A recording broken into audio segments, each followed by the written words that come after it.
चलिए आज हम देखते हैं, पढ़ेंगे लेंथ। लेंथ मीन्स होता है क्या, लंबाई।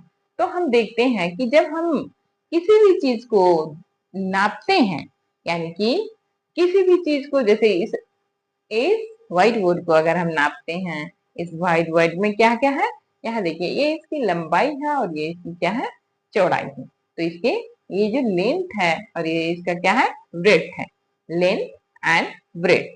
तो हम जब देखते हैं, किसी भी चीज को देखते हैं, तो हमारे पास क्या होता है, उसकी लंबाई होती है और चौड़ाई होती है, या फिर उसमें ऊंचाई भी होती है। लेकिन आज अभी हम पहले लेंथ और ब्रेड्थ पढ़ रहे हैं। तो देखिए इसमें ये जो स्केल है, ये जो शेप है, इसमें ये क्या है, रेक्टेंगल है। तो इस रेक्टेंगल में इस साइड और ये साइड, दोनों साइड क्या है, इक्वल है, और ये दोनों साइड इक्वल है। रेक्टेंगल की पहचान यही होती है कि उनके जो साइड के, जो साइड साइड होते हैं, जो अपोजिट साइड होता है, वो इक्वल साइज का होता है। अब देखिए इसमें ये जो है, ये लेंथ है और ये क्या है, ब्रेड्थ है। लेंथ है और ब्रेड्थ है। तो आज हम देखते हैं कि किसी भी चीज के लेंथ और ब्रेड्थ को किस प्रकार मापा जाता है, किस प्रकार मापा जाता है। आप हम लोग जब ज्योमेट्री बॉक्स खरीदते हैं, तो आप सभी ज्योमेट्री बॉक्स खरीदे होंगे, तो आपने देखा होगा कि सभी के ज्योमेट्री बॉक्स में यह दिखता है। और ये इसे क्या बोलते हैं, इसके स्केल या रूलर बोलते हैं, इसे स्केल या रूलर बोलते हैं।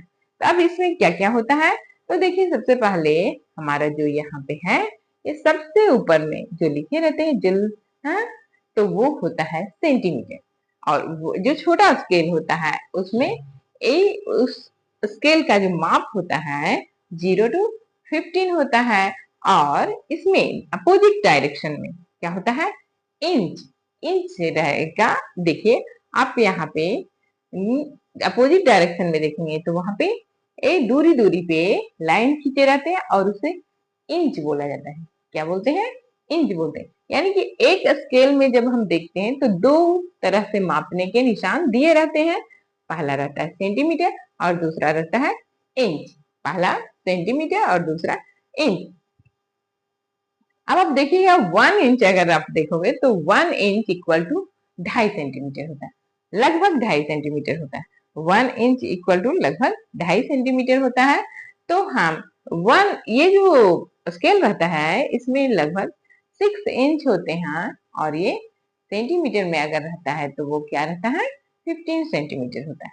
अब यहाँ देखिए कि हम किसी भी छोटी वस्तु को नापने के, जैसे हमें इसे नापना है, जैसे हमें इसे, इसके लेंथ और ब्रेड्थ को नापना है, तो इसे हम क्या से नापेंगे, स्केल से नापेंगे। और यहाँ देखिए ये कितना है, ये 14 सेंटीमीटर। इसकी जो लेंथ है वो क्या है, 14 सेंटीमीटर है। और यहाँ 0 से रख के हम देखते हैं कि इसका, तो इसके जो ब्रेड्थ है वो क्या है कि 4 सेंटीमीटर। जब ये हम डस्टर का यूज किए, डस्टर का हम लेंथ और ब्रेड्थ को नापे, तो क्या हो गया, लेंथ इसकी हो गई 14 सेंटीमीटर। यहाँ देखिए, यहाँ है, ये हो गया 14 सेंटीमीटर, और इसका ब्रेड्थ हो गया 4 सेंटीमीटर। यानी कि जब हमको इसे नापना रहेगा, तो इसे भी हम स्केल से माप सकते हैं। स्केल वाला बड़ा सा स्केल होता है, उसे हम स्केल को माप सकते हैं। यानी कि यहाँ पे हम 15 सेंटीमीटर इस प्रकार हम यहाँ पे रख कर, यहाँ देखिए दोबारा 15 सेंटीमीटर हो गया, या 4 एंड 5, और ये हो गया, तो हमारा ये चल गया 10।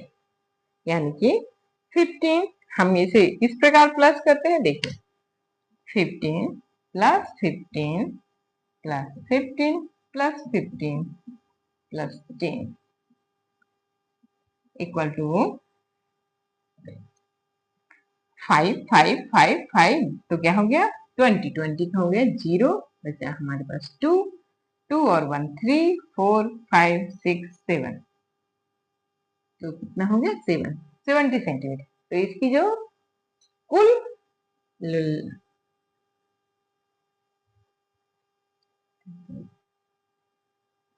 जो इसकी लेंथ है, जो ये हमारा व्हाइट बोर्ड है, व्हाइट बोर्ड का जो लेंथ है वो कितने हो गया, 70 सेंटीमीटर का हो गया। और अगर हम इसी प्रकार इसका ब्रेड्थ को नापें, तो इस प्रकार देखिए लगभग यहाँ हमारा हो गया 15, ये हमारा हो गया 15,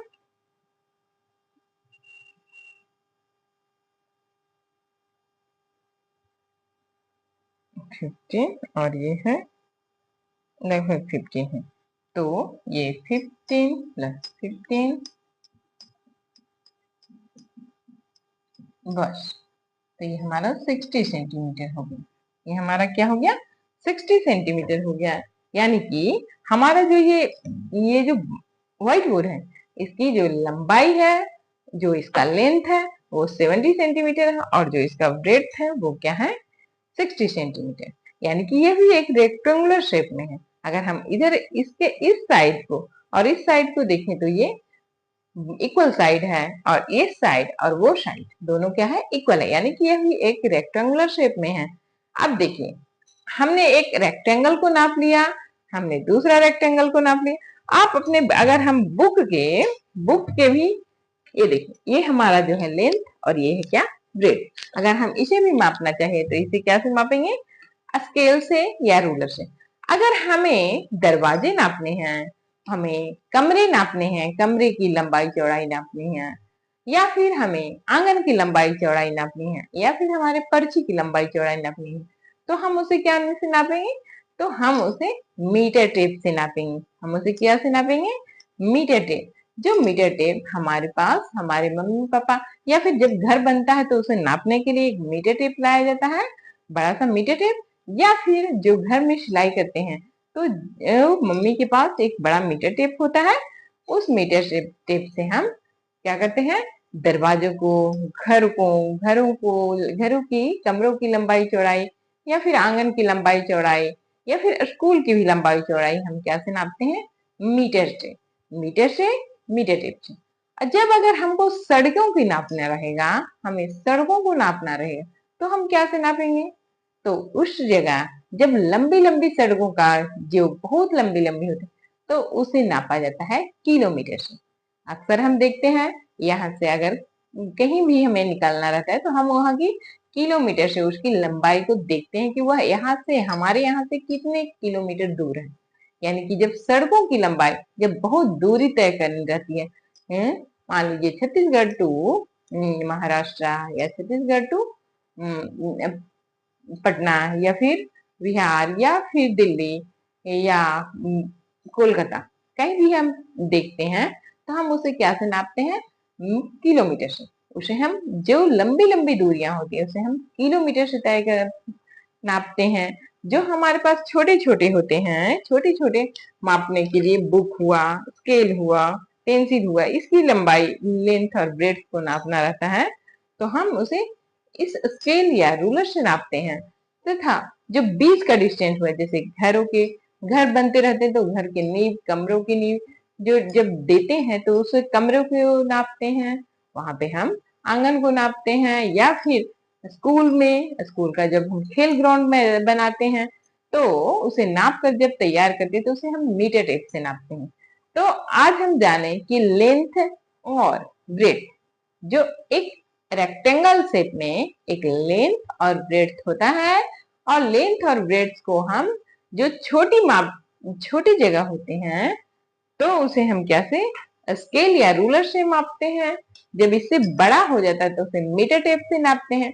और जब बहुत बड़े से क्षेत्र को हमें नापना रहेगा, बहुत बड़े एरिया को नापना रहता है, तो हम उसे किलोमीटर